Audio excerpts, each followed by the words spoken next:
और आज हम जाने वाले हैं जंगल सफारी पे। और इस चोटी के पीछे नदी पार करनी होती है। तो यहाँ पे आप देख सकते हैं ये बाघ के कितने बड़े पंजे के निशान हैं और हम उसी रूट पे आगे बढ़ रहे हैं।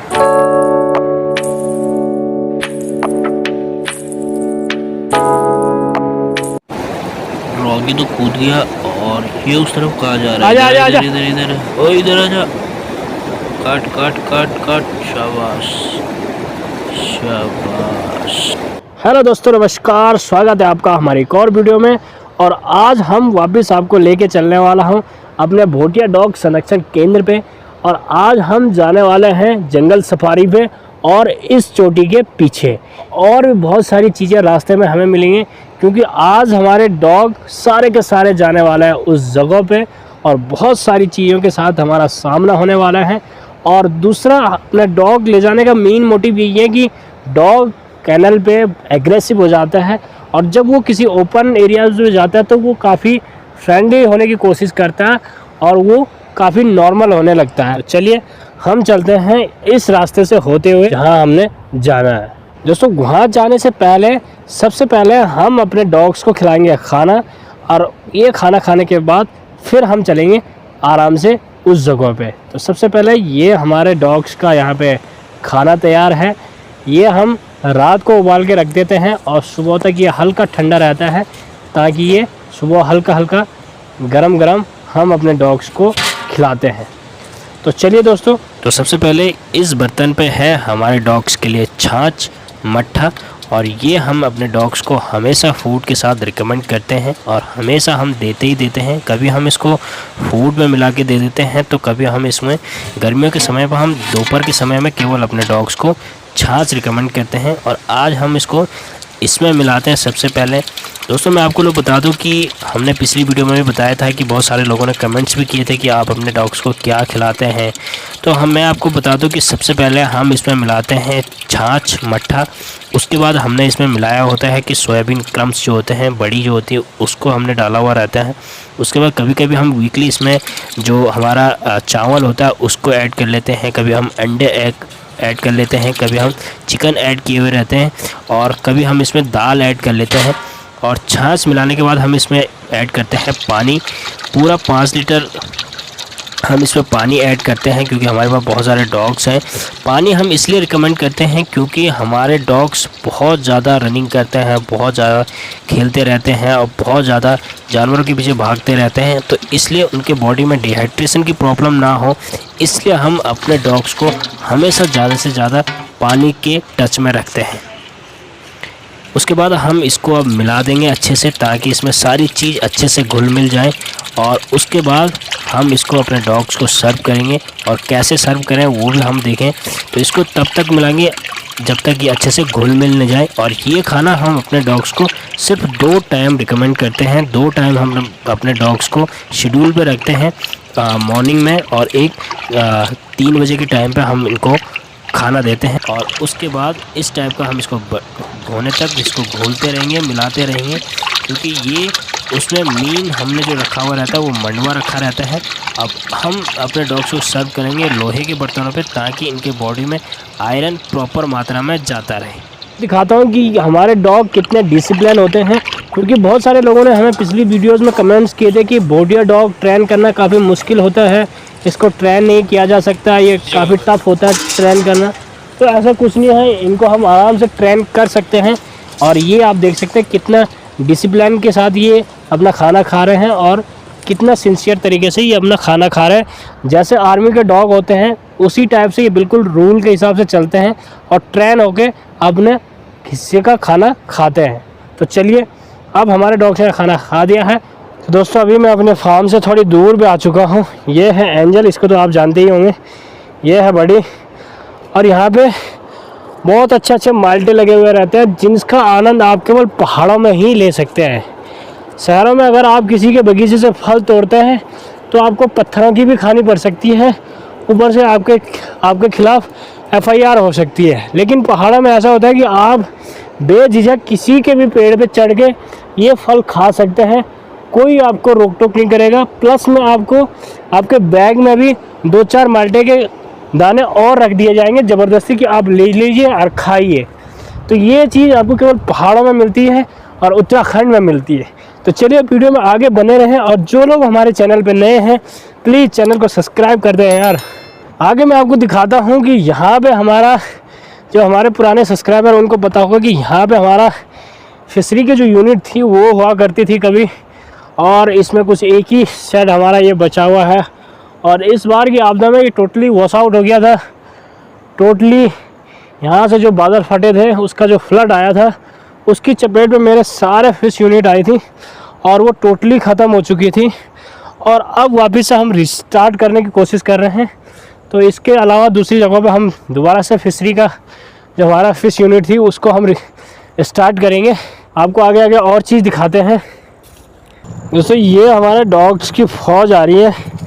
इसमें एक डॉग ऐसा है दोस्तों कि जो हमने बिना किसी मतलब के रखा हुआ है, बेवजह रखा हुआ है। क्यों रखा हुआ, उसके पीछे की बहुत इमोशनल कहानी है। वो मैं बहुत सारी वीडियोस में भी बताई है कि लोमड़ी हमारे फार्म पे, हमारे कैनल पे एक ऐसा डॉग है जो हमने बिना मतलब का रखा हुआ है।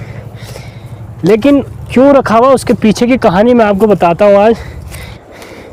मैं उत्तराखंड से बिलोंग करता हूँ और यहाँ के बरसाती सीज़न में यहाँ के जो नदियाँ हैं, नाले हैं, वो अपना विकराल रूप ले लेते हैं और अपने उफान पे आ जाती हैं। क्योंकि यहाँ हर साल बादल फटता है, हर साल लैंडस्लाइड होता है, हर साल भूस्खलन होता है।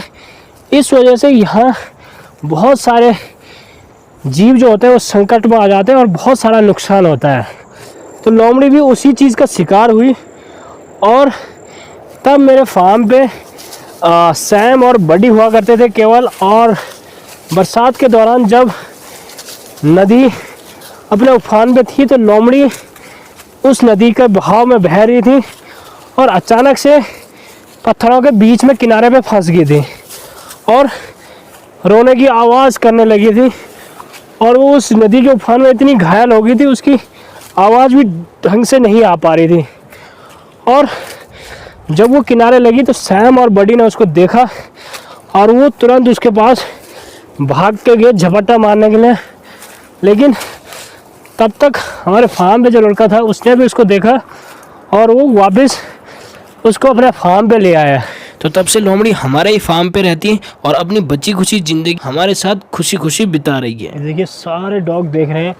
तो दोस्तों इस जंगल में भालू के होने के ज़्यादा चांसेस होते हैं क्योंकि यहाँ रिंगाल का जो पेड़ है ये बहुत ज़्यादा है। रिंगाल की जो झाड़ियाँ हैं ये बहुत ज़्यादा मात्रा में हैं और इस रिंगाल की जो नई कलियाँ होती हैं वो भालू को बड़ी पसंद होती हैं। इसलिए वो इन रिंगाल की झाड़ियों के बीच होने की उसकी ज़्यादा संभावनाएं होती हैं।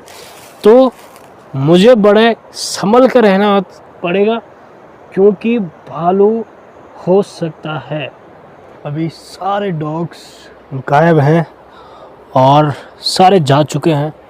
अब दूर दूर तक कोई भी नहीं आ रहा और ये आप हल्की आवाज़ सुन रहे होंगे कि शायद डॉग्स आने की आवाज़ है। ये कौन लौट के आया है? सबसे पहले सैम आया है, उसके बाद एंजल आई है, बाकी डॉग्स आने की भी आवाज़ आ रही है। क्योंकि इस तरह के जंगलों में आप पत्तों पे चलने की आवाज़ से आराम से पता लगा सकते हैं कि इस तरफ से कुछ आहट हो रही है, किसी के आने की जो आवाज़ हो रही है। अब ये कितनी दूर तक गए हैं ये आप इनके हाँफने से आइडिया लगा सकते हैं ये कितनी दूर तक गए। हमारे सारे डॉग्स आ चुके हैं और अब हम इस नदी के किनारे होते हुए सीधे पहुँचेंगे अपने फार्म पे। क्योंकि ये रास्ता होके जाता है सीधे हमारे फार्म के पास में, बशर्ते वहाँ पे हमें नदी पार करनी होती है। और यहाँ पे आप देख सकते हैं ये बाघ के कितने बड़े पंजे के निशान हैं और हम उसी रूट पे आगे बढ़ रहे हैं। लेकिन फार्म के लास्ट एरिया पे पहुँचने के लिए हमें एक बड़ी चुनौती का सामना करना पड़ता है और पूरी इतनी नदी को पार करना होता है।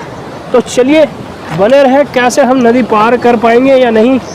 तो चलिए, क्योंकि इस टाइम पे दिसंबर जनवरी के टाइम पे ये नदियाँ बड़ी चिल्ड हो जाती है, बहुत ठंडी हो जाती है, क्योंकि ये डायरेक्टली बर्फ़ पिघल के यहाँ तक पहुँचती है। तो इसलिए ये काफ़ी चैलेंजेस है। यहाँ से हमें ये नदी पार करनी है, लेकिन जितनी आसान ये लग रही इतनी आसान ये है नहीं, क्योंकि इसमें बहुत सारी फिसलन वाली काई जमी रहती है जो आपको डुबाने में मदद कर सकती है। इसलिए इसमें बहुत सावधान होकर चलना होगा।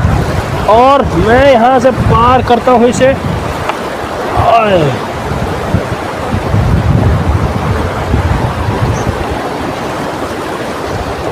इस वक्त ये काफ़ी कम हो चुकी है नदी, क्योंकि पानी का बहाव कम हो जाता है और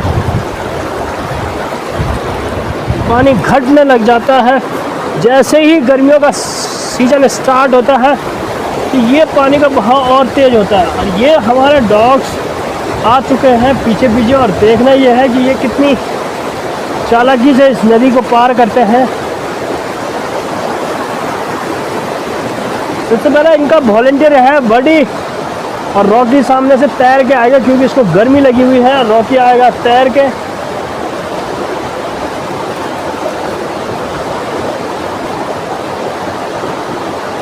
बड़ी तो हो चुका है क्रॉस, और अब बचे ये चारों।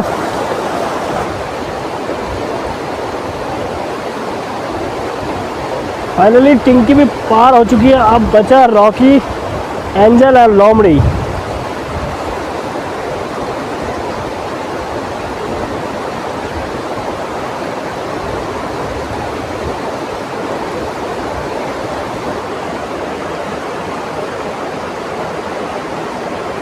लोमड़ी तो बहेगी।